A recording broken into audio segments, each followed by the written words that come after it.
Hello everybody, welcome back to our YouTube platform Daily Current Affairs video number 107. ఇదే మొదటిసారిగా నిన్న channel చూస్తున్నట్లయితే subscribe చేసుకోండి. కంటెంట్ నచ్చితే మాత్రం ఖచ్చితంగా లైక్ ఇవ్వండి. అండ్ ఎగ్జామ్స్ జరుగుతున్న మీ ఫ్రెండ్స్ అందరికీ ఈ వీడియో ఇంకా లేట్ ఎందుకు ఇక మనం టాపిక్లోకి వెళ్దాం. ఓకేనా? ఎస్. సో అన్న చక్ర మన ఫస్ట్ టాపిక్. అన్న చక్ర ఫుడ్ సప్లై, అంతే కదా. అన్నం చక్రంగా తిరగాలి అంటే ఫుడ్ సప్లికేషన్ జరగాలి. సో ఫుడ్ అనే పదం వస్తుంది కాబట్టి ఏ మినిస్ట్రీ కింద ఉంటుంది? నిన్నే అడుగుతున్నా, ఏ మినిస్ట్రీ కింద ఉంటుంది? మినిస్ట్రీ ఆఫ్ ఫుడ్, అంతేనా? So ministry of consumer affairs, food and public distribution కింద మనకు ఉంటుంది. సో మళ్ళీ మినిస్ట్రీ వచ్చింది. చెప్పు, కన్సర్న్ మినిస్టర్ మన దేశంలో ఎవరు? మన దేశంలో కన్స్యూమర్ అఫేర్స్ కి అండ్ ఆహారం మరియు ప్రజా పంపిణీ వ్యవస్థకి కన్సర్న్ మినిస్టర్ ఎవరు? నిన్న అడుగుతాను తెలుసు, కింద కామెంట్ చేయి. తెలియకపోతే తెలుసుకున్న కామెంట్ చేయి. అప్పటికి కూడా కుదరకపోతే మీ నోట్స్ అయినా అది రాసుకోండి. అర్థమవుతుందా? ఎస్. అండ్ ఇది మనకి ministry of consumer affairs, food and public distribution కింద రన్ అవుతుంది, అంతే. సో వీళ్ళందరూ ఏం చేస్తారంటే అన్న చక్ర అనే ఒక న్యూ థీమ్ గురించి మాట్లాడుతున్నారు. మరి అన్న చక్ర అంటే ఏంటి అంటే, లైక్ ఇప్పుడు మనకి ఫర్ ఎగ్జాంపుల్ ఒక రైతు ఉన్నాడు అండి. మీరే ఒక రైతు అనుకోండి. మీరు ఒక వరి పండించారు. ఈ వరి పండించినాక ఇది రేషన్ దుకాణానికి డైరెక్ట్గా వెళ్తున్నారు. రేషన్ దుకాణం అంటే ఇక్కడ మన రేషన్ షాప్ అనొద్దు, ఫేర్ ప్రైస్ షాప్స్ అనొచ్చు. ఓకేనా? Fair price shops. ఒకసారి చూడండి, ఇప్పుడు మీకు క్లారిటీగా అర్థమవుతుంది. సో తెలుగులో రాస్తున్నా. ఓకే, ఒక రైతు ఉన్నారు. ఈ రైతు దగ్గర నుంచి మనకి చౌక ధరల దుకాణం, ఇంకా తెలుగులో మాట్లాడుతున్నా, చౌక ధరల దుకాణం.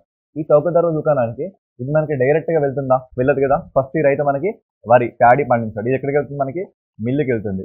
ఈ మిల్లు నుంచి మళ్ళీ ఇది ఎక్కడికి వెళ్తుంది? సంథింగ్ ట్రాన్స్పోర్ట్ అవుతుంది. సో ఎక్కడో ట్రాన్స్పోర్ట్ అవుతుంది. ఈ ట్రాన్స్పోర్ట్ అయిన దాన్ని మనం ఏం చేస్తున్నాం? ఒక గోదాముల్లో అంటే గోడౌన్స్ లో మనం దాపెడుతున్నాం. ఓకేనా? గోదాముల్లో మనం దీన్ని దాపెడుతున్నాం. గోదాములో దాపెట్టిన తర్వాత మళ్ళీ ఏమవుతుంది? సో దీన్ని యాక్షన్ కానీ బిడ్డింగ్ కానీ ఇంకేదో పాడతారో అక్కడి నుంచి మళ్ళీ ట్రాన్స్పోర్ట్ అయ్యి ఇలా చౌక ధరల దుకాణానికి వస్తుంది. సో ప్రజా పంపిణీ వ్యవస్థ మన దేశం చూసుకుంటే అప్రాక్సిమేట్లీ మనకి 96 నుంచి మనకు కనబడుతుంది. ఇక తర్వాత టార్గెటెడ్ ప్రజా పంపిణీ వ్యవస్థ అంటే టార్గెటెడ్ పబ్లిక్ డిస్ట్రిబ్యూషన్ చూసుకుంటే మనకి 1990 నుంచి కనబడుతుంది. అంటే ఏంటి? మనం ఇప్పుడు రెసిపీకి వెళ్తే మనకి బియ్యం కానీ, చక్కెర కానీ, ఉప్పు కానీ, పప్పు కానీ ఇవన్నీ మనకి ఇస్తున్నారు కదా. సో దీనే సింపుల్గా మనం ప్రజా పంపిణీ వ్యవస్థ అంటున్నాం. మరి ఇది ఎందుకు ఇవ్వాలి? మనకి ఒక పౌరుడికి ఎందుకు ఇవ్వాలి? ఎందుకు ఇవ్వాలంటే రైట్ టు లీవ్ అంటే ఆర్టికల్ 21 మనకి ఏం చెప్తుంది? జీవితం హక్కు చెప్తుంది. దీంట్లో భాగంగా మనం దీన్ని ఇవ్వడం జరుగుతుంది. సో ఇలా ఇది వెళ్తుంది. ఇదంతా మనకి ఎలా కనిపిస్తుంది? ఒక మల్టీ సప్లై చైన్ మనకు కనబడుతుంది. చాలా క్రిటికల్ గా మనకు కనబడుతుంది. ఓకేనా? ఈ మల్టీ సప్లై చైన్ అన్నిటిని మనం ఒక దగ్గరికి తీసుకురావాలి. ఇక్కడ మనకి ఇక్కడ చూడండి, ట్రాన్స్పోర్టేషన్ పిచ్చిగా మనకి ఇటు వెళ్తుంది, అటు వెళ్తుంది. ఇలా రకరకాలుగా వెళ్తున్నా కూడా మనకి like green house gases emission కూడా ఎక్కువ జరుగుతుంది, ఫ్యూయల్ కన్జంప్షన్ కూడా ఎక్కువ జరుగుతుంది కదా. సో ఈ వ్యవస్థ అన్నిటిని మనం క్రమబద్ధీకరించి ఒక దగ్గరికి తీసుకొచ్చి వాటన్నిటిని పర్ఫెక్ట్ గా, సో ఎలాంటి బ్యాలెన్స్ లేకుండా అందరికీ కరెక్ట్ గా పంపిణీ చేస్తే ఒక టీమ్ తీసుకొస్తుంది. అంటే ఎవరు కూడా ఆహారం అంటే ఆకలి మీద కొరత ఉండకూడదని చెప్తుంది. మరి దీంట్లో ఇన్వాల్వ్ అయిన ఏమైనా ఇన్స్టిట్యూట్స్ ఉన్నాయంటే ఇస్తుంది. ఒకటి 1961లో ఐక్యరాజ్య సమితికి సంబంధించిన ఒక ఆర్గనైజేషన్, దాని పేరు వరల్డ్ ఫుడ్ ప్రోగ్రామ్. తర్వాత foundation for innovative technology transfer, తర్వాత ఐఐటి ఢిల్లీ. చూసుకోండి, వరల్డ్ ఫుడ్ ప్రోగ్రామ్, తర్వాత ఫౌండేషన్ ఇన్నోవేషన్ టెక్నాలజీ ట్రాన్స్ఫర్, తర్వాత ఐఐటి ఢిల్లీ. ఈ ముగ్గురి సారథ్యంలో department of food public distribution వీళ్ళందరి సహాయంతో ఇది మనకి వచ్చింది. ఓకేనా? ఇక చూస్తే ఇది ఒక కాంప్లెక్స్ సప్లై చైన్. ఎందుకంటే మనకి రైతు దగ్గర నుంచి ఫేర్ ప్రైస్ షాప్స్ వరకు రావాలంటే చాలా క్రిటికల్ కదా. ఇలా చూసుకుంటే మనకి ఎన్ని చౌక ధరల దుకాణాలు కనబడుతున్నాయి? దాదాపుగా 4.3 lakhs వరకు మనం చూడొచ్చు. తర్వాత ఎన్ని గోడౌన్లు, ఎన్ని వేర్ హౌసెస్ కనబడుతున్నాయి? మనకి 6,700 వేర్ హౌస్ ని మనం ఇక్కడ అడ్రస్ ఇస్తున్నాం. అండ్ దీంతో పాటు లాజిస్టిక్ అంటే అర్థం ఏంటంటే ఇలా ట్రాన్స్పోర్టేషన్ తీసుకెళ్లే ఈ వ్యవస్థను మనం లాజిస్టిక్ అంటాం. ఈ లాజిస్టిక్స్ ని మనం చూసుకుంటే కొన్ని రైళ్ల ద్వారా సప్లై అవుతాయి, కొన్ని లైక్ మోటార్ వెహికల్స్ ద్వారా మనకి సప్లై అవుతాయి. ఇక్కడ మనకి ఒక 2 పోర్టల్స్ ని, మన భాషలో చెప్పాలంటే ఒక 2 వెబ్సైట్స్ ని మీకు పరిచయం చేస్తాం. ఓకేనా? 2 వెబ్సైట్లు మనం పరిచయం చేస్తాం. అయితే యాక్చువల్ గా ఇది మన దేశంలో 28 రాష్ట్రాలు, 8 యూనియన్ టెరిటరీస్ ఉన్నాయి కదా. ఇందులో ఇది 30 రాష్ట్రాలు, అంటే 30 రాష్ట్రాలు యూనియన్ టెరిటరీస్. అంటే ఇందులో మనకి 28 రాష్ట్రాలు కవర్ అవుతున్నాయి, 2 యూనియన్ టెరిటరీస్ కవర్ అవుతున్నాయి. వీటిలో మాత్రమే ఈ వ్యవస్థని మన దేశంలో ఇంప్లిమెంట్ చేస్తున్నారు. అయితే ఇక్కడ కొన్ని వెబ్సైట్లు ఉన్నాయి. మనం ఇంతకుముందు మనం మాట్లాడుకున్నాం, ఈ జాగృతి వెబ్సైట్ ఒకటి మాట్లాడుకున్నాం. గుర్తుందా లేదా? నా వీడియోస్ ఎవరైతే రెగ్యులర్ చూస్తారో వాళ్ళకి ఈ విషయం బాగా తెలుసు. ఈ జాగృతి గురించి మాట్లాడా, స్వయం పోర్టల్ గురించి మాట్లాడా. ఈ రోజు ఇంకో 2 వెబ్సైట్స్ గురించి మాట్లాడుకుందాం. సో ఇక్కడ మనం ఒక 2 వెబ్సైట్స్ చూద్దాం. ఫస్ట్ వెబ్సైట్ వచ్చేసి FOIS. సో కంగారు ఏం పడకండి, స్పీకర్ ఏం కాకండి. FOIS అంటే ఏంటంటే fleet operations information system. Fleet అంటే ఏంటి? సరుకు రవాణా. Fleet operations information system. ఇది మనకి ఇండియన్ రైల్వే ద్వారా జరుగుతుంది. మళ్ళీ ఇంకొక ప్లాట్ఫామ్ ఉంది, దాని పేరు ఏంటంటే unified logistic interface platform. So unified logistic interface platform సరిగ్గా మాకు ఏం తెలియదు అంటే మనం ఎందుకు వాడతాం ఇవి? ఇది గవర్నమెంట్ వాడుతుంది. అర్థమైందా? సో ఇక్కడ చూడండి యూనిఫైడ్ లాజిస్టిక్ ఇంటర్ఫేస్ ప్లాట్ఫామ్. ఇందులోకి వెళ్తే ఏ లాజిస్టిక్ ఎటు వెళ్తుంది, ఏం జరుగుతుంది అనే విషయం మనకు కనబడుతున్నాయి. ఒకసారి మీకోసం నేను ఈ 2 వెబ్సైట్ని చూపించబోతున్నాను. ఒకసారి చూడండి ఇక్కడ ఫ్లీట్ ఆపరేషన్ ఇన్ఫర్మేషన్ సిస్టమ్ మనకి ఇలా కనబడుతుంది. ఓకేనా, ఇండియన్ రైల్వేస్ కనబడుతుందా? ఇలా ఓపెన్ చేసిన వెంటనే మనకి ఇలా ఈ రకంగా మనకి ఇంటర్ఫేస్ ఓపెన్ అవుతుంది. ఇలా ఇంటర్ఫేస్ ఓపెన్ అయినాక మనం చూసుకోవచ్చు ఎస్ఎన్ఆర్ ఎంక్వైరీ కానీ, క్యాల్కులేటర్ కానీ, లైక్ స్ఫూర్తి కానీ ఇలా మొత్తం మనం చూసుకోవచ్చు. నెక్స్ట్ యూనిఫైడ్ లాజిస్టిక్ ఇంటర్ఫేస్ మనం చూసుకుంటే, so this also done by management system. ఇక్కడ చూడండి ఇలా మనకి ఇది ఇంటర్ఫేస్ ఓపెన్ అవుతుంది. ఇవన్నీ గవర్నమెంట్కి సంబంధించిన ఇష్యూస్. ఇక్కడ మీరు అడ్రస్ చేస్తూ కన్స్యూమర్స్ కొనుక్కుంటున్నారు, ఇక్కడ డిస్ట్రిబ్యూటర్స్ డిస్ట్రిబ్యూట్ చేస్తున్నారు, ఇక్కడ రీటైల్ అమ్ముతున్నారు, ఇక్కడ చూడండి మ్యానుఫ్యాక్చరింగ్ తయారవుతుంది, అక్కడ చూడండి సప్లైస్ తయారవుతుంది. So this all discussing about this supply chain అంటుగా ఇలా మనకి ఇది అవుతుంది. మరి దీని ద్వారా మనకి ఏమైనా జరుగుతుందంటే, సో దాదాపు 81 కోట్ల మంది లబ్ధిదారులకు ఆహార భద్రత దొరుకుతుంది. ఓకేనా, సో ఇలా చాలా మంది ఆకలి తగ్గుతుంది, లాజిస్టిక్ ఖర్చులు తగ్గుతున్నాయి, కర్బన ఉద్గారాలు కూడా తగ్గుతున్నాయని ఈ విషయం చెబుతుంది. ఓకేనా, మరి క్వశ్చన్స్ చూస్తే what is the main objective of Annachakra objective ఏంటి? ఇప్పటిదాకా మీరు విన్నారు కదా, అదే ఆబ్జెక్టివ్. నెక్స్ట్ అన్నదర్పణ ప్రోగ్రామ్ అంటే ఏంటి? అన్నదర్పణ ప్రోగ్రామ్ అనేది మనకు వచ్చింది. ఇదేంటి అంటే బియ్యం నాణ్యతని తనిఖీ చేయడానికి తీసుకొస్తున్న ఒక కొత్త టెక్నాలజీ. ఓకేనా, నెక్స్ట్ సాల్ట్ వాటర్ క్రొకడైల్స్, ఉప్పు నీటి మొసళ్ళు. ఈ ఉప్పు నీటి మొసళ్ళ సంఖ్య అంటే పెరిగిందంట. ఈ ఉప్పు నీటి మొసళ్ళు చూసుకుంటే మన ప్రపంచంలోనే చాలా భారీ కాయలంట. వీళ్ళు చాలా సైజులో చాలా బిగ్ ఉంటారు. మన దేశంలో వీళ్ళు ఎక్కడ కనబడతారంటే, వీళ్ళు మనకు కనబడేది సుందర్బన్స్లో కనబడతారు. ఓకేనా, సుందర్బన్స్లో కనబడతారు. తర్వాత చిల్కా లేక్ అని, తర్వాత బిత్తర్కనికా నేషనల్ పార్క్ అని. సో ఇంకోటి మనం చూడవచ్చు బిత్తర్కనికా నేషనల్ పార్క్. ఈ రేంజ్ లో వీళ్ళు మనకి బాగా కనబడతారు. ఇలా జనాభా పెరిగిందని సుందర్బన్స్ బయోస్ఫియర్ రిజర్వ్స్ లో పెరిగిందని ఆ రాష్ట్ర అటవీ శాఖ జనాభా సర్వేలో తెలిపింది. మరి వీళ్ళ గురించి కాసేపు మనం చూస్తే, వీళ్ళు మొత్తంగా మనకి మార్చ్ ఏరియాస్ లో కానీ, సుందర్బన్స్ లాంటి ఏరియాస్ లో కానీ వాళ్ళు మనకు కనబడతారు. వీళ్ళకున్న ఒక సైంటిఫిక్ నేమ్ ఏంటంటే క్రొకోడైలస్ పోరోసస్ అనే సైంటిఫిక్ నేమ్. వీళ్ళు మనకి eastern crocodiles, Indo Pacific crocodiles, marine crocodiles, sea crocodiles, informative ఆ స్టాలైట్, ఇలా మనకి చాలా రకాల క్రొకడైల్స్ ఇందులో మనకు కనబడతారట. మరి ఇవేం గుర్తుపెట్టుకునే అవసరం లేదు. మరి వీళ్ళు ఎట్లాంటి వాళ్ళు అంటే ఆపర్చునిటీ కోసం ఎదురు చూసి హైపర్ కార్నివోరస్, చాలా కార్నివోరస్ అంటే ఏంటి మనకి లైక్ మాంసం తినే వాళ్ళు, మామూలు మాంసం తినే వాళ్ళు. హైపర్ అంటే ఎక్కువగా మొత్తం మాంసం తినే లైక్ అఫెక్టివ్ ప్రిడేటర్స్ అంటే వేటాడి చంపే జంతువులు. అవకాశం కోసం ఎదురు చూసి మరి కొట్టే జంతువులు ఇవి. సో ఇవి వీటి సంఖ్య పెరిగింది. మరి వీళ్ళు ఐయుసిఎన్ లిస్ట్ లో ఎంత ఉంటారంటే మనకి లీస్ట్ కన్సర్న్ ఉంటుంది. ఈ ఐయుసిఎన్ లిస్ట్ మనకు తెలిసిందే, ఇది 1948 ఏర్పడింది. స్విట్జర్లాండ్ అనే గ్లాండ్ లో ఉంది. ఇది ఒక రెడ్ డేటా బుక్ ని ప్రవేశపెట్టింది. ఆ రెడ్ డేటా బుక్ మనకి 1964 లో వచ్చింది. ఆ రెడ్ డేటా బుక్ లో మనకి 9 కేటగిరీస్ ఉన్నాయి. ఆ 9 కేటగిరీస్ ఇప్పుడు ఇది ఎక్కడ ఉంది? లీస్ట్ కన్సర్న్, చాలా చాలా నీచమైన జాబితాలో ఉంది. అంటే ఇంకా మనం చూడకపోతే ఇది చనిపోతాయని చెప్తున్నాయి. మరి వీటి యొక్క ఫీచర్స్ చెప్తే ఇవి కలర్ మారుతాయి అప్పుడప్పుడు. అప్పుడే గోధుమ కలర్ లో, అప్పుడే గ్రీన్ కలర్ లో, ఇక రకరకాల కలర్లో మనకి మారుతాయి. చూసుకుంటే 5 మీటర్ వరకు లెంత్ ఉంటుంది, 500 కిలోల వరకు పెరుగుతుంది బరువు. ఒకసారి ఊహించుకోండి 500 కిలోలు మన మీద పడితే మనం ఉంటామా? అలాంటి బలమైన మొసళ్ళు దాంట్లో ఇది. ఓకేనా, మరి క్వశ్చన్ చూస్తే what is the largest and heaviest living reptile in the world? మరి చాలా పెద్దమైన పాకుడు జంతువు ఏంటి మనకి? Salt water crocodile. What type of the predator is the salt water crocodile? మరి ఇది ఎలాంటి రకమైన వేటాడు జంతువు? అవకాశం కోసం వెయిట్ చేసే హైపర్ కార్నివోరస్ అపెక్స్ ప్రిడేటర్. ఇది ఐయుసిఎన్ లిస్ట్ లో మనకి ఇక్కడ ఉంది, మనకి లీస్ట్ కన్సర్న్ లో ఉంది. What is the typical colourisation? వీళ్ళకి కలర్ మారుతుందా అంటే ఎస్ మారుతుంది. ఓకేనా, నెక్స్ట్ విహార్ లేక్ అనేది మనకి ఇది ముంబైలో ఉంటుంది. ఈ ముంబైలో బోరీ నేషనల్ పార్క్ అని ఒకటి ఉంటుంది. దాన్ని మనం సంజయ్ గాంధీ నేషనల్ పార్క్ అంటాం. ముంబై పేరు వినగానే మనకు గుర్తువస్తున్న నేషనల్ పార్క్స్ ఇవి. మరి హైదరాబాద్ పేరు వినగానే మనకు గుర్తువస్తున్న నేషనల్ పార్క్స్ ఏంటి? ఒకటి KBR national park, next Mrugavani national park, next Mahavir Harinaya national park. ఇవే కదా మనకు గుర్తొచ్చేది. ఇక్కడ చూసుకుంటే మనకి విహార్ లేక్. ఈ విహార్ లేక్ ఎందుకు వచ్చిందంటే ఇది ఒక మ్యాన్ మేడ్ లేక్ అన్నట్లుగా. ఈ లేక్ ఇప్పుడు వర్షాల వల్ల పొంగి పొర్లుతుంది, అందువల్ల ఇప్పుడు మనకి ఇది వార్తలోకి వచ్చింది. ఒకసారి దీన్ని జియోగ్రఫికల్ లొకేషన్ మనం అబ్జర్వ్ చేస్తే ఇది మనకి it is a man made reservoir located in the Vihar village. ఇది ఏ నది మీద మనకి? మితి నది పేరేంటి? మితి నది మీద ఇది మనకి కన్స్ట్రక్ట్ అయింది. మనకి మూసీ నది మీద హుస్సేన్ సాగర్ ఎట్లుందో అక్కడ మితి నది మీద ఇది మనకి కన్స్ట్రక్ట్ అయింది. ఇది చూసుకుంటే బోరీవాలి నేషనల్ పార్క్. ఏ national park? Borivali national park. దీనికి ఉన్న ఇంకో పేరేంటి? Sanjay Gandhi national park. ఓకేనా, yes Sanjay Gandhi national park. ఇది దీని వద్దే ఉంది మనకి. ఓకేనా, next it is in north Mumbai, Maharashtra మనకు కనబడుతుంది. ఇది మనకి ఏ టైంలో కన్స్ట్రక్ట్ అయింది? 1856 to 1860 మధ్య మనకి బ్రిటిష్ టైంలో కన్స్ట్రక్ట్ అయింది. ఇక్కడ చూసుకుంటే ఇట్ గెట్స్ వాటర్ ఫ్రమ్, ఈ దీనికి మన వాటర్ ఎక్కడ చూస్తున్నాడు? మనకి పోవాయి కన్హేరి హిల్స్. సో వీటి మీద మనకి పోవాయి కన్హేరి హిల్స్ నుంచి ఇక్కడికి మనకి వాటర్ వస్తుంది. పోవాయి కన్హేరి హిల్స్. ఓకేనా, కన్హేరి కొండల నుంచి మనకి ఇక్కడ వాటర్ అనేది ఫామ్ అవుతుంది. ఎలా అయితే మనకి Godavari Brahmagiri hills it is located in Trimbakeshwar near Nashik అని మాట్లాడుతున్నామో ఇలా అన్నట్టుగా.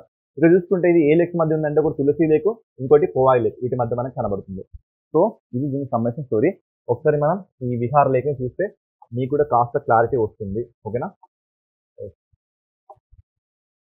ఇదేనండి విహార్ లేక్. మనం చూస్తుంటే ఇది వచ్చేసి మనకి ముంబై. ఆల్రెడీ మీకోసం లోడ్ చేసి పెట్టా. మీరంటే నాకు చాలా ఇష్టం కదా, అందుకని. ఇది మీరు చూసింది మొత్తం సంజయ్ గాంధీ నేషనల్ పార్క్, కాబట్టి దీన్ని మనం బోరీవాల్ నేషనల్ పార్క్ అంటాం. సో ఇప్పుడు చూడండి, ఇది మొత్తం మనకి ఏ ప్లేస్లో ఉంది, మనకి అచ్చమైన చాలా మధ్యలో ఉంది. మనకి ఎట్లా అంటే ఈ ముంబై మధ్యలో ఉంది. మనం చూసుకుంటే ఇక్కడ పొతాయి హిల్స్ అని మనం మాట్లాడుకున్నాం కదా. సో ఆ పొతాయి హిల్స్ ఇక్కడ చూడండి, ఇక్కడ మనకు కనబడుతున్నాయా ఆ పొవాయి హిల్స్ నుంచి మనకి ఇలా వాటర్ మనకి ఇక్కడికి ట్రాన్స్ఫార్మ్ అవుతుంది. కనబడుతున్నాయి హిల్స్ ఇక్కడ మీకు, మళ్ళీ కనబడట్లేదు సార్ అని అనకండి. ఓకేనా? ఇవి మనం చూస్తున్న ఈ హిల్స్ అన్నట్లుగా. ఓకే. సో మనకి పొవాయి అండ్ కన్హేరి కొండ నుంచి మనకి లైక్ వాటర్ వస్తుంది. ఓకేనా? మరి క్వశ్చన్స్ మనం చూస్తే Vihar lake is located in which state? ఇక్కడ మనకి మహారాష్ట్రలో. తర్వాత which hill ranges from the catchment area of Vihar hills? ఇక్కడ మనకి ఎలాంటి హిల్స్ కనబడుతున్నాయి? Powai and Kanheri hills. Next Vihar lake is the largest lake in Mumbai belonging to which group of islands? మనకి ఇక్కడ ఏ ఐలాండ్స్ కనబడుతున్నాయి? ఒకటి గుర్తుపెట్టుకోండి, ముంబై అంటేనే మనకు గుర్తు రావాల్సిన ఐలాండ్స్ ఏంటంటే సాల్సెట్టి. ఓకేనా? సాల్సెట్టి ఐలాండ్స్. ఇక మనం చూస్తే మన చరిత్రలో కూడా బస్టైన్స్, సాల్సెట్టి అని చాలా వరకు మనం మాట్లాడతాం. ఆంగ్లో మరాఠా యుద్ధాలు కూడా మనం మాట్లాడతాం, అవునా కదా? సో సాల్సెట్టి ఐలాండ్స్ ఇది మనకి లొకేట్ అయింది. And with 2 lakes border with Vihar. మనకి విహార్ లేక్ ఎవరు రెండు, ఒకటి తులసి లేక్, ఇంకోటి పొవాయి లేక్. ఈ ఇద్దరు లేక్స్ మనకి దీనికి బార్డర్ గా ఉన్నారు. ఒకసారి చూడండి మీరు, ఇది విహార్ లేక్. అర్థమవుతుందా? ఈ విహార్ లేక్కి మనకి 2 రకాల లేక్స్ ఉన్నాయి. చూడండి, ఇక్కడ మీకు ఇంకొక లేక్ కనబడుతుందా? చూడండి, తులసి లేక్ కనబడిందా లేదా? ఒకటండి, మీరు కళ్ళతో చూస్తున్నారు. కళ్ళతో చూసి కూడా మీరు ఆన్సర్ తప్పేస్తారు అనుకో, ఆ తప్పు మీదే, నాది అస్సలు కాదు, గుర్తుపెట్టుకోండి. ఇక్కడ తులసి లేక్ ఉంది. అలాగే అదేవిధంగా మనకి పొవాయి లేక్ కూడా మనకి ఇక్కడ వెనకాల కనబడుతుందా లేదా? పొవాయి లేక్ కనబడిందా లేదా? ఈ 2 లేక్స్ మధ్య ఇది లొకేట్ అయింది. చాలా చాలా ఇంపార్టెంట్. అర్థమవుతుందా? ఈ ఐలాండ్స్ మొత్తాన్ని మనం ఏమంటున్నామంటే, చూడండి ఇవన్నీ ఐలాండ్స్ మనకి, దీస్ ఆర్ ఆల్ ఐలాండ్స్. మనకి ఛత్రపతి శివాజీ ఇంటర్నేషనల్ ఎయిర్పోర్ట్ కూడా మనకి ఇక్కడనే లొకేట్ అయింది. అర్థమవుతుందా? ఇదంతా బాంబే, ఇదంతా మనకి సాల్సెట్టి ఐలాండ్స్ లో లొకేట్ అయిందని ఈ టీం మాట్లాడుతుంది. ఓకే. నెక్స్ట్ చూస్తే తట్టేకాడ్ బర్డ్ శాంక్చురీ. బర్డ్ శాంక్చురీ అంటే ఇక్కడ మనకి బటర్ఫ్లైస్ కనబడుతున్నాయి. సో చూడండి, కేరళ క్యాపిటల్ ఏంటి మనకి త్రివేంద్రం. కానీ ఇక్కడ మనకి ఫేమస్ హైకోర్టు ఎక్కడ ఉంది? మనకి ఎర్నాకుళంలో ఉంది. ఎర్నాకుళం క్వశ్చన్ 2 మనకి లైక్ ఏంటి మనకి ఇవి 2 కూడా మనకి ట్విన్ డిస్ట్రిక్ట్స్ అన్నదిగా. ఈ ఎర్నాకుళంలో టెట్టేకాడ్ పక్షుల అభయారణ్యం నిర్వహించిన సమగ్ర జంతుజాల సర్వే ఏమని చెప్తుందంటే, ఇక్కడ 9 కొత్త జాతుల్ని ఇక వీళ్ళు ఈ రికార్డులో పెట్టారంట. మళ్ళీ 9 కొత్త జాతులు ఇక్కడ వచ్చినాయంట. తట్టేకాడ్ వైల్డ్ లైఫ్ శాంక్చురీ. ఇదే విధంగా మనం మొన్న ఇదే కేరళలో ఒక వైల్డ్ లైఫ్ శాంక్చురీ గురించి మాట్లాడుకున్నాం. అదేంటి? ఆరాలం వైల్డ్ లైఫ్ శాంక్చురీ. ఇది దేనికి ఫేమస్? సీతాకోక చిలుక. ఓకేనా? సీతాకోక చిలుకల కోసం సెపరేట్ గా ఒక వైల్డ్ లైఫ్ శాంక్చురీని అలోకేట్ చేయడం జరిగింది. అది కూడా మనకి కేరళలోనే ఉంది. సో ఇది ఇప్పుడు తట్టేకాడ్ బర్డ్ శాంక్చురీ గురించి మనం వచ్చింది. ఇక్కడ 9 కొత్త రకాల బర్డ్స్ ని మనం చూడడం జరిగింది. ఒకసారి చూడండి ఎంత అందంగా ఉన్నాయి బర్డ్స్ మనకి.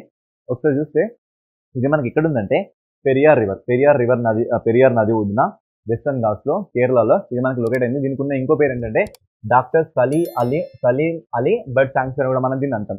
సో డాక్టర్ సలీం అలీ ఎవరైనా అనకండి, మీ అందరికీ తెలుసు, రోబో 2.0 మూవీలో ఒక సాంగ్ ఉంటుంది, బుల్లిగువా అని ఒక సాంగ్ ఉంటుంది. అందులో మీకు కనబడుతుంది అక్షయ్ కుమార్ క్యారెక్టర్, అదే రియల్ టైం సలీం అలీ. ఓకేనా? ఆయన సలీం అలీ.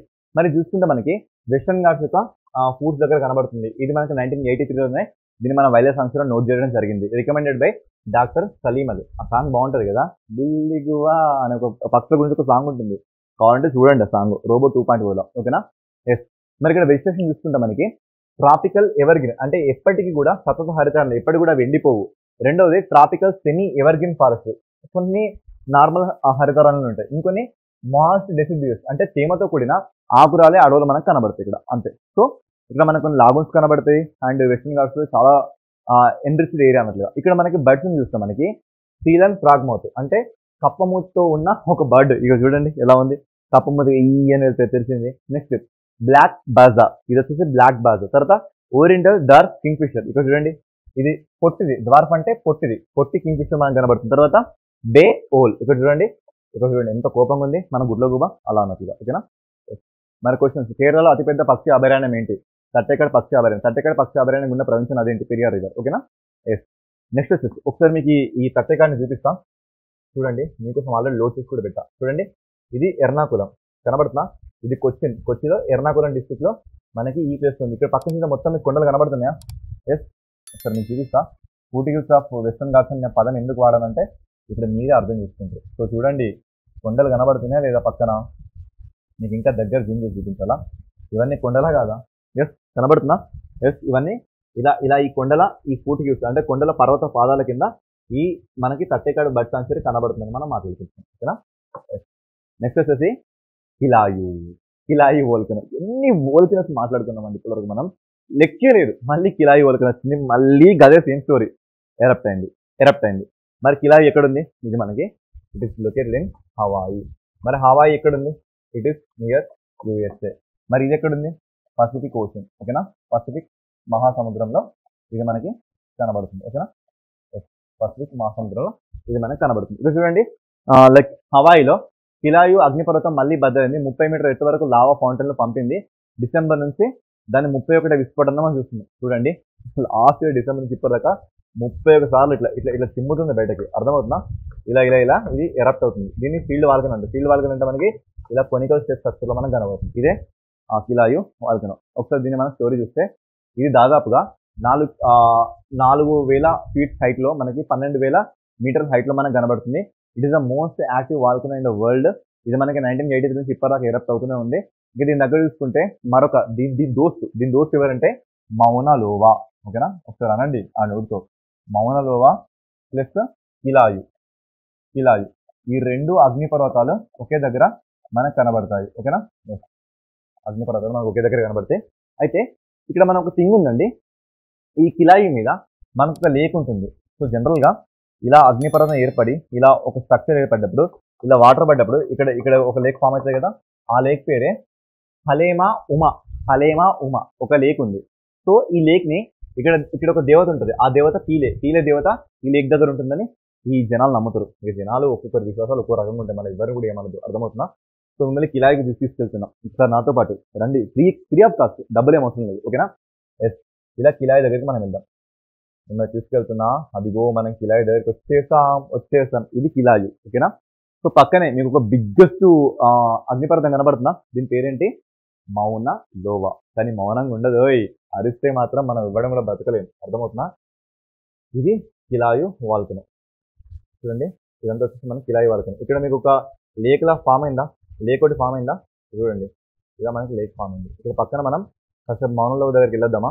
ఎస్ చూడండి మనం ఇప్పుడు మౌనా లోవా దగ్గరికి వెళ్దాం. ఎస్ ఇదే మనకి మౌనా లోవా. ఈ మౌనా లోవా దగ్గరికి మనం వెళ్దాం. చూడండి ఇది మౌనా లోవా చాలా పెద్ద అగ్నిపర్వతం. ఇది ఇలా ఇది కూడా మనకి మౌనా లోవా అగ్నిపర్వతం. ఇలా మనం చూడొచ్చు వీటిని ఓకేనా. సో ఇది దీనికి సంబంధించిన ఇష్యూ ఓకేనా. ఇక్కడ చూస్తే కిలాయు అగ్నిపర్వతం ఏ దేశంలో ఉంది? మనకి యునైటెడ్ స్టేట్స్లో ఉంది, హవాయిలో ఉంది. కిలాయి ఎలాంటి రకమైన అగ్నిపర్వతం? ఇది ఒక స్టీల్ రకమైన అగ్నిపర్వతం. మరి కిలాయికి దీని దగ్గర ఉన్న ఇంకో అగ్నిపర్వతం ఏంటి? మౌనా లోవా. ఇవి ఈరోజు కరెంట్ అఫైర్స్. ఇంతకంటే మోర్ రేట్తో మళ్ళీ మనం నెక్స్ట్ కలుసుకుందాం. Until then it's your Shravan sir, keeping it, signing off, bye by.